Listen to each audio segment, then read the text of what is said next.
Hello, everybody. Welcome back to Retronauts Lunch Break. Today we are playing Day of the Tentacle, and also I want to thank Tim Schafer for apparently tweeting the fact that we're playing this game today live. We're not really going to be able to do it justice because this is a pretty long game for an adventure game, but at least in my opinion, it's my favorite of the LucasArts adventure games. I don't know how you feel about this. It is indeed in the same realm of thinking for my brain. Yes. Like I said, this was, I don't even know if I said it was developed by Tim Schafer, but yeah, he, I'm sorry, I'm loading a game here. If I'm late, I don't get a test. Sorry about that. Yeah, this game was directed by Tim Schafer and Dave Grossman, who are Tim Schafer's at Double Fine Games, obviously, and Dave Grossman is at Telltale. Yep. So, actually, my save game is not where I want it to be, so I'm just going to skip this stuff. And the story of this game is, sorry, I forgot to say, Thierry Nguyen is here. Hi, Maybe I everybody. put them upstairs. And let me turn the sound down a little bit so we're not getting drowned out. It is a amazing little enigma of time travel and craziness. Yeah, the point of this game is to go back in time a day to prevent Purple Tentacle from drinking this radioactive water that gives him these two little arm nubs, which actually empower him to take over the world in the future. So yeah, we are going to use the Chronojon because I'm Bernard from the first Maniac Mansion. My two friends who were not in the first Maniac Mansion, Laverne and Hoagie, each got transported to their own special time periods. And we're going to use the Chronojon to show you guys How time travel works. Yeah, so maybe I think you have to talk to the toilet. I forget how it works. Use toilet. Oh, maybe just use Chronojon. There. I don't think it's much use without a diamond. Oh, I don't know how to switch to another kid yet, but we'll figure that out. No research, people. Yes, please tweet in your comments to @Retronauts on Twitter. Indeed, right now it's mostly just people like retweeting like, hey, this is going to be on, so no queries quite yet. Dr. Fred? Yeah. Well, this game came out in 1993, and no game really looked like this. Even today, no game really looks like this. They were really going for, like, you're playing a cartoon. And Chuck Jones. yes, definitely. Classic WB style. Just, like, the skewed perspective on everything. The really, like, bizarre proportions on the characters, especially Bernard. He's, like, a weird, twiggy mess of look a... how high those pants go. Yeah, those are really flood pants. The plan! Yeah, so we have two characters stuck, one stuck in the past, one stuck in the future. Bernard is just in the present, and the entire game revolves around you getting everyone back together to the present and then going back at basically a day in time to stop Purple Tentacle. And you can send items back and forth from the present to the future and from the past to the present. So it's pretty versatile, the time travel mechanic in this game. James Fletcher reminds us that you need to get the super battery plans first. Ooh. In order to use the Chronojon? Mayhap. Okay. That's all he just referred to. Hey. I guess he's seeing how, oh, punch the clown. All right. Use Uzo the Clown. I'd rather not. Oh, I think it's push. Push, yeah. Yeah, there's lots of little special animations like that. I hate that And clown. this game actually was not a CD-ROM only game. This game came out on floppy disk. I believe Sam and Max Hit the Road was the last LucasArts game that was disk and floppy. So, there's a ton of character in this game. You can see all the rooms are really cluttered with atmosphere and Maniac Mansion. Dr. Fred fell on some hard times, so he converted it into a hotel. And right now there's a novelty convention happening. Unfortunately, well, actually, there's more than one guy in that convention. But I'm gonna go to here. I don't know what I'm doing. I need to get the disappearing ink, so I'm gonna do that. Yeah, and I think this is the last Scum game that has like the words like that, because I think every other one subsequently used like icons or other interface. That right? is true. Yeah.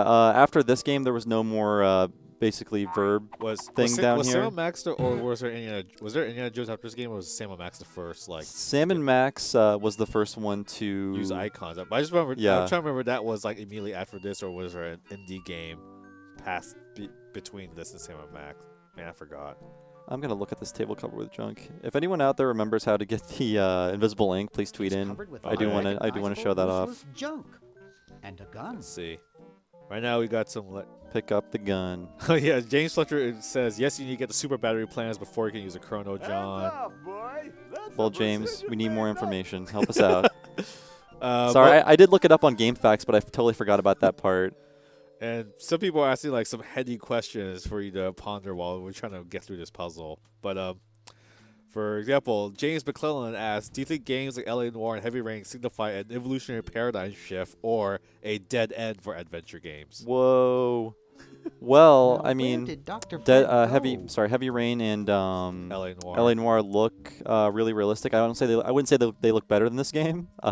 That's just me though, because I really love how this game looks, even though the resolution is way lower than what we're used to. But yeah, I just think this game is far more creative in what you can do with the puzzle mechanics. And LA Noire and Heavy Rain are sort of like have really stupid puzzles. In LA Noire, they had to make cheating like a viable strategy because the puzzles were so difficult to figure out. Hey, aren't you weird Ed Edison? This is Ed Edison, paramilitary nut? Why, yes, and they kind of turned him into the Elephant Man in a way. Yeah, I'm Bernard. As you can see, they're having a I broke reunion into your because house 5 Bernard years is ago, the only kidnapped your character from the hamster, first broke game into that's your coming back to the piggy bank. mansion. And Weird Ed is a little disturbed by what happened to his first hamster in that game. And if you missed what happened to his first hamster, check out our stream of Maniac Mansion that we did that day. So James Fletcher, our personal hitline, reminds us that they're on the cork board in the basement. Oh, thank you. So what are you up to these? So we're going to quit talking to that loser. We're going to get out of here because I want to show you guys the other time periods. I apologize for not looking that up. I thought I knew this game better than I do. But yeah, all these rooms, instead of having creepy Edison family members, are now staffed with weirdos from the novelty convention. One guy I really like named Dwayne is contemplating suicide.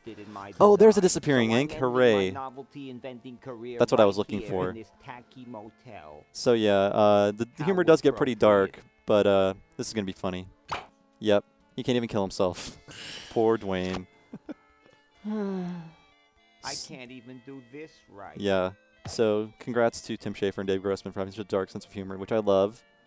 I'm going to pick up the disappearing ink, and I'm going to walk to the door and going back to Weird Ed Edison. I think the theme of these past 2 days has been tormenting Weird Ed.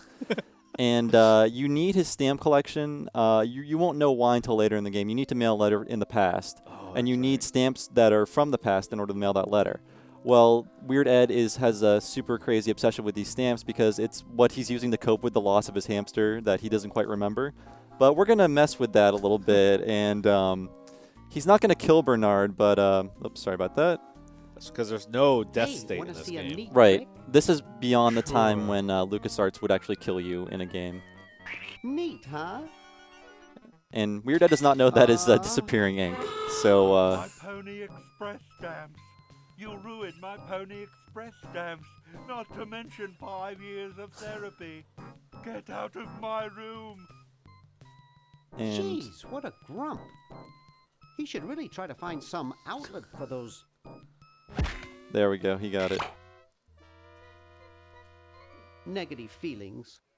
So we're going to go downstairs and try to get the super battery plan so we can show you guys the past and the future. Hopefully we'll do that in time. Do we have any more questions? There's quite a few. So Arcade Wiz asks, so does this mean that did Bernard's friends from Maniac Mansion officially die or something? No, in fact, I believe Tim Schafer and Dave Grossman have said on record that at least 2 characters were going to return from Maniac Mansion aside from Bernard. I think it was Razor and someone else. Definitely Razor was one of them, but the game was complicated enough, having 3 different time periods with like interlocking puzzles that they didn't really. I think it was just a little too ambitious. But this is really a super ambitious game for its time. We're gonna pick this up. Mix and Notice asks, do you miss the verbs? I think they made for more interesting puzzles as opposed to I modern got the click-only plans. adventure games. Quick. Time for me to say the So word, I just guess. skipped the cutscenes and we just switched to Hoagie and he's in the past now. past. What was the question again? Do you the miss verbs. the verbs? Like, that, 'cause this person, Mix and Notice, thinks that they made for more interesting puzzles rather than like modern, just clicking around adventure games. I don't think they're necessary, but in some cases, like in Sam & Max, there was a use button and a pickup button. I mean, I think there were 2 commands in Sam & Max that were a little too identical for their own good, and in some cases, Oh, yeah, that's right. that difference mattered, but in some cases they didn't. Okay, this is a Hoagie, who was he was a roadie. He's not a college student like Laverne Bernard. Obviously, Tim Schafer's love of metal goes back pretty far, and this is it's basically like a young Eddie Riggs. Or yeah. like, And I love the details on this character. I don't know if I can show you. he has like tour dates on the back of his shirt, which is really awesome. I mean, the resolution is too low for you to read them because they're just lines, but yeah, see right here. Kumquats. Really great little touches to the animation. I think the artist's name is David Chun or David Chan, who did the most of this style, which obviously is takeoff of Chuck Jones and those old style cartoons. So we are going to, I forget how to get to Laverne. Let's look in the Chronojon, because I think that's all we have to do to see where Laverne is. Who's our other buddy? It's empty. Let's see. Use Chronojon. Mike Wagner asks, It's is it even possible unplugged. anymore to get this game in any format that's reasonably accurate to the original? Actually, no, you can't. I own the original disc, which I bought the last time it was re-released in a LucasArts collection, Yeah. which was like 1996. Oh, that's right. So you're not going to find this game anywhere in a store or available in any digital marketplace, which is a real shame because it's one of it's my favorite LucasArts adventure game, and it definitely deserves to be seen and played by more people, especially now that Telltale has made adventure games, a not so outdated or like strange thing anymore. So, yeah, right now Hoagie is in 1776 at the Constitutional Congress, I believe, and Yeah. it did not actually happen in Maniac Mansion. The manual for What? the manual for the game tells you don't believe anything we put in this game because we're just having fun. But they managed to give like these historical figures really interesting personalities. Like George Washington is really George Washington. I forget what his personality is, but Thomas Jefferson is sort of like a Dudley Do-Right type character, and John Hancock is actually he's like Dwayne in the present. I guess maybe Dwayne is the descendant of John Hancock. Do we have any questions or anything coming in? So someone asked, Matthew J asked a really broad question, like, next classic adventure license you'd like to see Telltale tackle? Oh man, I would like to see Maniac Mansion 3, but I don't think it would be the same without at least a Ron Gilbert or Tim Schafer or Dave Grossman on board, because I think their sense of humor really informed the what was going on in these games. So yeah, what do you think, Terry? Sorry, I don't want to hog all the questions here. I think as much as I like Maniac Mansion, I think it would be neat if they made a cool Indiana Jones game again. Because I think the best indie games were actually the adventure ones. And even though LucasArts went into let's make a bad Tomb Raider knockoff. Those were a kinda lot of thing. fun. Yeah, I agree. So as soon as Hoagie gets that battery working, And they even we're had set. they even had like action scenes in those Indiana Jones games, didn't they? Yeah. For the main unit. And your friend in the future needs power. So in order to get to If Laverne, he's we still need alive. power. Laverne, we're not going to see her today, but she is in the dystopian Tentacle future. Yeah, there she is, right there. And- Yeah, okay. James Fletcher reminds us that we need to have George Washington to cut down a tree. I knew that, James. I was going to show that off in this video, although I don't. Oh, let's go to Hoagie. Actually, I know what we're going to do. This will be the last thing we do in the video. I know how to get there, too. We're going to have Hoagie hurry. What time are we at, Terry? I just want to make sure we don't run over. 112. Oh, we're good. We're fine. What I like about this game, it's a very open-ended adventure. There's not as many. Oh, meanwhile. Soon all the power of the heavens will be mine. And just like in Maniac Mansion, they use cutscenes to sort of inform you of things you have to do. It's not just like fluff or whatever, which I really like. There's Max from Sam & Max up there. He's always found in every LucasArts adventure game, and He was even a secret in Dark Forces, a shooter. that's Star right. Wars Yeah. Shooter. He's if you look on a certain map, I think you can see Max's face in the map layout. So right now, I already know what I'm doing ahead of time, so most people aren't going to do this immediately, but everyone knows the story of George Washington. I think you have to sort of know it before you play the game, but I'm pretty sure they lay in a clue there, even if you don't. But George Washington famously chopped down a cherry tree and then didn't lie about it. I guess that's supposed to teach us a lesson about something, but hell if I know. But we have to do that in the past in order to get Laverne out of that tree, and she says if only someone would get this tree down or whatever, so we know how to do that. And by the way, Hoagie's wearing Chucks. Way cool. We're going to go to, unfortunately, there is no cherry tree here. It's a kumquat tree. By the way, kumquat is a fantastic comedy word. Use it as often as you want. So we're going to paint the kumquats. And Hoagie has no idea why he's doing this, I guess, because we haven't talked to George Washington yet, but you know what the hell. It was that easy. Hoagie's used to that. Any other questions or comments, Terry?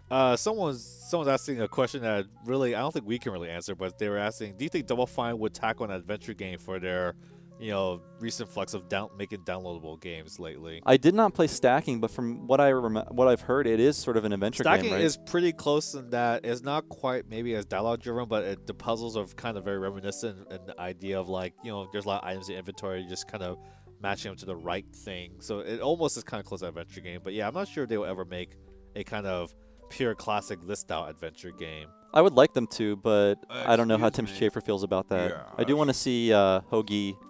Oh, you're like George Washington. Yeah, all the characters are so well realized, and Oh, you're like George we're gonna see if we can talk him into chopping down a Very tree much like him, here. according to my wife, Mrs. He's actually like Thurston Howell from Gilligan's Island. I'm gonna choose awesome. Awesome. Indeed. We're gonna see. Okay, there we go. Is it true about you and the cherry tree? Is it true about you and the cherry tree? Oh, yes, it's quite true. Why? Future LucasArts games, there would be a statement you choose from, but the character would not say exactly that. So we have to pretty much dare George Washington cut down a cherry tree in order to get Laverne free in the future. Lost it. You couldn't cut down a tree to save your grandmother. Lost it, have I? Yeah. Why, I'd show you a thing or two if there were a cherry tree. And we can see out the window there is one. But Yeah. as you can see, there. If we talked to him before we painted the tree, he probably would have said, oh, that's a kumquat tree, and I won't cut it down or whatever. Well, let's go chop the sucker down. So yeah. And watch, man, cause and effect. Awesome. Try to understand. Take that Chrono Trigger I'm 2 stuck years in before this- you existed. Yes. So that's Laverne, and she's a med student. Voila. And we're going to You're see quite a mad. tiny bit of the terrible Yes, future that's I know. caused by tentacles taking over. When all possible by the fact that he grew nubs for Yeah. arms. The great thing about this game is, like, LucasArts learned a lot about game design really quickly, and they soon eclipsed Sierra, like, in no time. Like, in a Sierra game or a crappier adventure game, you would have to walk back to this Chronojon in order to switch between kids, but in this one, you just click on their picture, and you're there. Get me out of here. Um, I haven't done anything. I'm not going to escape Well, yet, you might but have done this something or you shows you wouldn't just be a here brief now, would preview you? of the terror going on in the You'd be out future. in the lobby with your tentacle owner, getting dressed up for the So basically, human in the show. future, humans are pets. Owner, no And, one owns me. In order to get achieve an Gosh, objective in no this game, you owner, have you to say? win a Well, human don't worry contest. about it. And you I'm do that by sure dressing up someone Dead will Cousin come Ted adopt you with before we various have to put you to accessories. sleep. Damn that Dr. Fred. So yeah. Hey, she knows the Edison family. Do we have any motto. questions or comments before we go? One last question from Brian Kent was: is painting the kumquats red an Alice in Wonderland reference? I don't know. Does that happen in the books or something? I mean, I don't think. Well, I don't think it's kumquat specifically, but I'm pretty sure something gets painted red when she has to deal with the, I don't know, Queen of Hearts. It's been a while since I read those books. yeah. What time do we have? Just to make sure we're not running over. 117. Okay, a few more minutes. We'll show off some of the characters in the mansion. This guy, you need this sweater at some point in the future because, God, I forget what happens. You freeze the hamster because you need him to go into the future, and then you need to give him a little sweater so he can like cool, I guess, overcome his dampness or something like that. I don't know. The puzzles in this game may sound really bizarre and cartoony, but the logic really like is informed by this world, and it all makes sense once you start playing it. Green. So there's our buddy Green Tentacle. Bernard, And you doing up he is in here? a rock band. Well, I guess he was in the first I game couldn't too. So let's just stop skip for this full dialogue, and we can actually turn on his stereo like in the first game, and we can hear a little bit of what his music sounds like.